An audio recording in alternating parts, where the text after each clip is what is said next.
India TV YouTube channel को subscribe करें और बेल आइकन दबाएं। इस तरह से आपने सुना कि बताया जा रहा है कि जो निर्णय है उसके साथ है। नाराजगी कुछ लोगों में जरूर है, लेकिन खुलकर कोई सामने नहीं बोल रहा है। लेकिन आपको बता दें कि जो ये पूरा परिवर्तन जो हुआ है, वो परिवर्तन कहीं ना कहीं इस लिहाज से भी देखा जाना चाहिए कि आखिरकार पाटीदार किसके साथ होंगे। क्योंकि पाटीदार जो समुदाय है, आपको बता दें करीब 6.5 करोड़ की आबादी है गुजरात में और करीब 1.5 करोड़ आबादी पाटीदारों की है। लेकिन इसमें भी एक बड़ा जो पहली बार होने जा रहा है वो है कि उसमें लेउआ और कड़वा जो पटेल होते हैं, दो अलग अलग पाटीदार होते हैं। इसमें जो कड़वा पाटीदार है और लेउआ जिसे कहा जाता है, तो पिछली बार आपने देखा होगा कि जो आनंदीबेन पटेल थी वो भी पाटीदार थी, लेकिन वो लेउआ समुदाय से आती थी। लेकिन इस बार जो भूपेंद्र पटेल बनाए गए हैं वो कड़वा पटेल से आते हैं। तो ये पहली बार हुआ है पूरे हिस्ट्री में गुजरात के कि कोई कड़वा पटेल समुदाय से आने वाले व्यक्ति को मुख्यमंत्री बनाया गया है।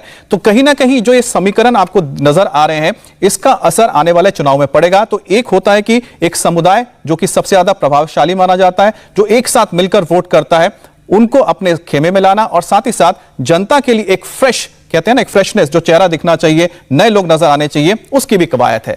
बीजेपी विधायक राघव जी पटेल ने भूपेंद्र मंत्रिमंडल में जगह मिलने पर खुशी जताई है। उन्होंने कहा कि पार्टी ने आज उनकी बरसों पुरानी तमन्ना पूरी कर दी। मैं आज बहुत खुश हूँ। वर्षों से मेरी महत्वाकांक्षा थी कि मुझे कैबिनेट मंत्री बनना है। आज भाजपा ने मेरी महत्वाकांक्षा पूर्ण कर दी। इसीलिए मैं माननीय नरेंद्र भाई मोदी, अमित भाई शाह, नड्डा साहब, हमारा प्रमुख गुजरात के CR पाटिल साहब और विजय भाई रूपाणी, सब हमारा जो हाईकमांड है, सबका मैं आभार व्यक्त करता हूँ। और संवाददाता राजेश भी हमारे साथ जुड़ गए हैं। राजेश, आप जहां पर मौजूद है, काफी हलचल है, क्या हो रहा है वहां पर? और साथ ही ये बताइए कि कितने मंत्रियों के नाम आपको मिल चुके हैं जो लगता है कि शपथ लेने जाएंगे 1:30 बजे? देखिए, इस वक्त सर्किट हाउस में मैं मौजूद हूं अहमदाबाद के, और यहाँ पे हलचल तेज है क्योंकि यहाँ पे भूपेंद्र यादव मौजूद हैं जो गुजरात मामले के प्रभारी हैं भारतीय जनता पार्टी के। CR पाटिल बीजेपी के प्रदेश अध्यक्ष हैं और साथ ही नए मुख्यमंत्री भूपेंद्र पटेल भी मौजूद हैं। और यहाँ पर मीटिंग्स का सिलसिला जो है वो शुरू है और यहाँ पे नए नवेले जो मिनिस्टर्स जिनको ये कंफर्मेशन मिल गया है कि वो मंत्री बनने वाले, उसमें से कुछ पहुँच रहे हैं, यहाँ पर मिल रहे हैं और बातें कर रहे हैं। और कुछ ऐसे भी विधायक यहाँ पे पहुंचने की खबर है जिनका नाम ड्रॉप हुआ है, वो भी कुछ लोग यहाँ पे पहुंचे। तो फिलहाल यहाँ मीटिंग्स का सिलसिला चल रहा है। अमित, थोड़े देर में साफ हो पाएगा कि मंत्रियों के नाम क्या है। इसे बताया जा रहा है कि 27 लोग जो हैं वो मंत्री आज बनने वाले हैं। जो गुजरात कैबिनेट का एक्सपेंशन होने वाला है उसमें 27 लोग बनेंगे। फिलहाल यहाँ पर सरगर्मी तेज है, जहां पर जो एक तरीके से कह सकते हैं कि जहां से नाम फाइनल होने वाले हैं, जो 3 शख्स इस वक्त मीटिंग कर रहे हैं, वहां पर उस जगह पर सरगर्मी तेज है। अमित जी, तो जैसे कि ये तस्वीरें हम तक राजेश ने पहुंचाई कि किस तरह जो सर्किट हाउस में लगातार अब सरगर्मियां तेज हो गई हैं, क्योंकि जो नाम है वहीं से फाइनल होकर आगे जा रहे हैं। लेकिन वो नाम कौन से जानने के लिए हमें निर्णय का रुख करना पड़ेगा। निर्णय, क्योंकि आपके पास वो लिस्ट है, वो तमाम नाम भी आ चुके होंगे कि कौन कौन अभी तक कंफर्म हो चुका है कि मंत्री पद का शपथ लेने जा रहा है। देखिए, नरेश पटेल गणदेवी से विधायक हैं, जीतू चौधरी कपराड़ा से विधायक हैं, इसके अलावा कनुभाई देसाई, राघव जी पटेल, जीतू वाघाणी, मैं आपको बता दूं ब्रजेश मेरजा और कुबेर भाई टिंडोर, इन सबको फ़ोन आ चुका है। और इसके अलावा कुछ और नाम भी सामने आ रहे हैं। अमित, मैं आपको बताना चाहूँगा, इस वक्त यहाँ पे अगर आप देखेंगे सरगर्मी MLA क्वार्टर में भी काफ़ी तेज है, क्योंकि सारे MLAs जो हैं वो यहीं पे मौजूद हैं। अरविंद रैयाणी जो हैं उनको फ़ोन आ चुका है, ऋषिकेश पटेल को फ़ोन आ चुका है, किरीट सिंह राणा पूर्व मंत्री हैं, इनको फ़ोन आ चुका है। इसके अलावा हर्ष संघवी को फ़ोन आ चुका है।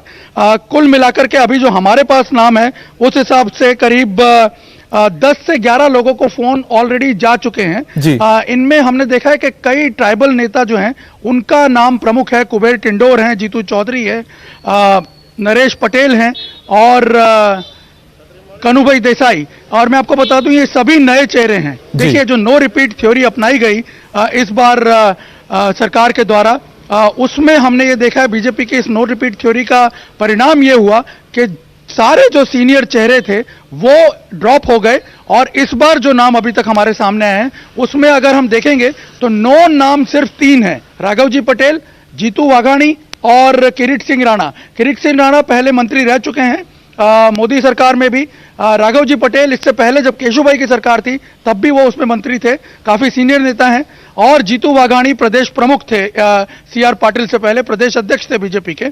इन तीन को छोड़ के बाकी सारे नाम जो अभी तक सामने आए हैं, ये सारे के सारे पहली बार मंत्री बन रहे हैं। तो आप अंदाजा लगाइए कि जो फॉर्मूला पेश किया जाना था वो ये था कि नया चेहरा, पूरी तरह से एक नया फेस पब्लिक के सामने रखा जाएगा, पूरी एक नई ब्रांडिंग के साथ, नए कलेवर के साथ पब्लिक के सामने उसे रखा जाएगा, आम जनता के सामने, ताकि जो नाराजगी थी, देखिए जब लंबे समय से कोई सरकार काम कर रही है, काफी नाराजगी भी लोगों में उसमें रहती है, उस एंटी इनकम्बेंसी को कर्टेल करने के लिए ये एक एक्सपेरिमेंट किया गया है। वैसे भी आपको बता दूं, गुजरात बहुत बड़ी प्रयोगशाला है बीजेपी के लिए, और अक्सर हमने देखा है जो प्रयोग यहाँ सफल होते हैं उसको फिर रिप्लिकेट किया जाता है दूसरे राज्यों में भी। और मैं आपको बता दूं, अगर 2022 चुनाव में जिस रणनीति के साथ बीजेपी उतर रही है, आपने देखा होगा फर्स्ट टाइमर को मुख्यमंत्री बनाया गया है और उसके साथ उतनी ही यंग कैबिनेट होगी। तो आप अंदाजा लगाइए, यदि ये प्रयोग